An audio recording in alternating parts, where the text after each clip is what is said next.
From that single question begins a journey of compassion, love, and second chances. A millionaire father, hardened by loss, and his innocent little girl cross paths with a woman who has nothing, yet brings everything they never knew they needed. This is not just a story of wealth and struggle, but of the moment one choice changes lives forever. As Clara begins to heal and bring light back into their home, the millionaire father faces whispers, judgment, and the weight of society's eyes. Should he protect his empire, or protect his heart?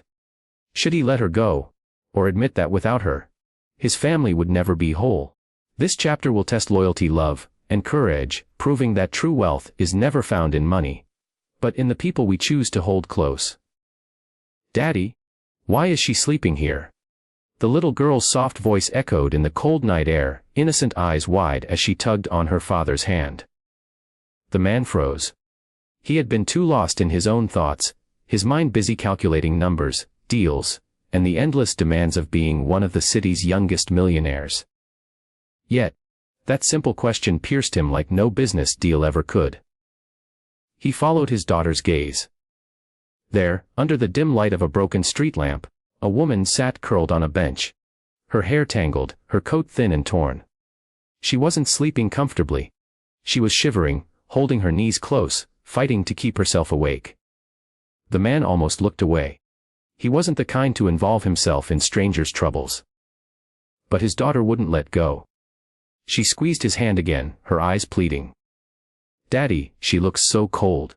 Can we help her?" For a long moment, the father said nothing.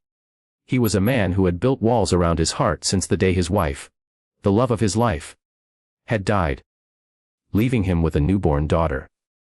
He had promised himself to love his little girl twice as much, to protect her from the world, but he had also become hard, guarded, unwilling to open his heart to anything or anyone else. Yet here stood his daughter, the only one who could reach past his walls, tugging him toward compassion. Reluctantly, he approached the woman. "Miss, are you all right?" The woman flinched, lifting her head slowly.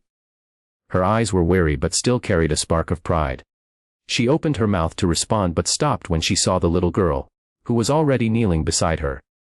"Hi," the girl said gently, offering a bright smile. "I'm Emma. You look tired. Do you want to come home with us? Daddy makes the best pancakes." The man's heart sank at his daughter's words. He should have scolded her, told her that strangers were dangerous, that life wasn't that simple. But when he saw the woman's eyes glisten with unshaded tears, he couldn't. Instead, he surprised even himself with the words that came out. "Come on. Let's get you somewhere warm." The woman hesitated. She wasn't used to kindness. For months, she had wandered streets and shelters, trying to hold on to dignity after life had stripped her of everything. But tonight, under the gaze of a little girl with a heart too big for her small body, she couldn't say no. She whispered, "Thank you," and let them lead her away. That night, Emma insisted the woman take her bed, while she slept with her daddy. The millionaire father stood by the doorway, watching the stranger carefully, his instincts sharp, but his heart confused. Why did he feel like this meeting meant something? As he closed the door to his daughter's room, he heard her whisper in the dark, "Don't worry, Daddy. She just needs someone to believe in her." Those words lingered long after the house went quiet. The days turned into weeks, and what was supposed to be one night became much more. The woman, her name was Clara, proved to be gentle, kind, and hardworking. She cleaned up after herself, cooked meals, and most importantly, she made Emma laugh in ways the father hadn't seen in years. At first, the millionaire father kept his distance. His heart was still burdened with grief, and he reminded himself every day that Clara was just a guest, nothing more. But slowly, the walls he had built began to crack. He learned Clara's story in pieces. She had once been a teacher, passionate about helping children, until tragedy struck. Her husband had abandoned her when she fell ill, and medical bills consumed everything she had. By the time she recovered, she had nothing left. Not even a roof over her head. She didn't complain, didn't beg, she simply carried her pain quietly. Emma, in her innocent way, brought Clara back to life. She insisted Clara read bedtime stories, asked her to braid her hair, and begged her to come along on trips to the park. To Emma, Clara wasn't a stranger anymore. She was family. The father resisted at first, but even he couldn't ignore the change. The house felt warmer, filled with laughter and love that had been missing for so long. Slowly, he found himself waiting for Clara's smile in the mornings, listening for her laugh in the evenings, and feeling an ache in his chest when he imagined life without her. But then came the challenge. His business partners, his friends, even his own family, began to whisper. "Why would a man like you let a homeless woman live in your home? Do you know what people are saying?" The pressure mounted. His empire, his reputation, everything he had built, seemed to clash with this one act of kindness. For a moment, he considered ending it, asking Clara to leave. He convinced himself it was safer, easier. Until the night Emma cried herself to sleep, clutching Clara's scarf, begging her daddy not to let her go. That was when the father realized, this wasn't about reputation or wealth. It was about love. His daughter needed Clara.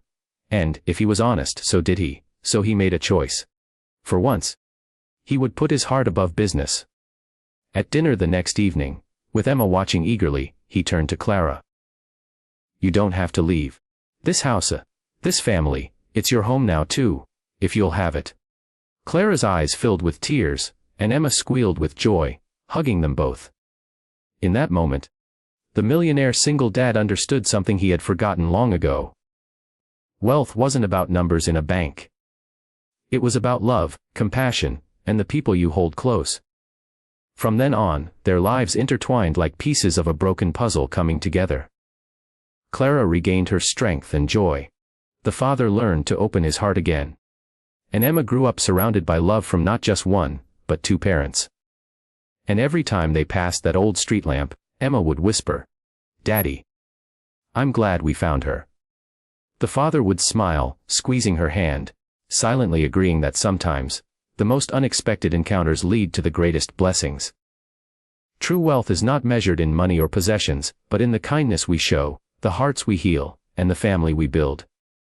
Sometimes, the smallest act of compassion can change not just one life, but three.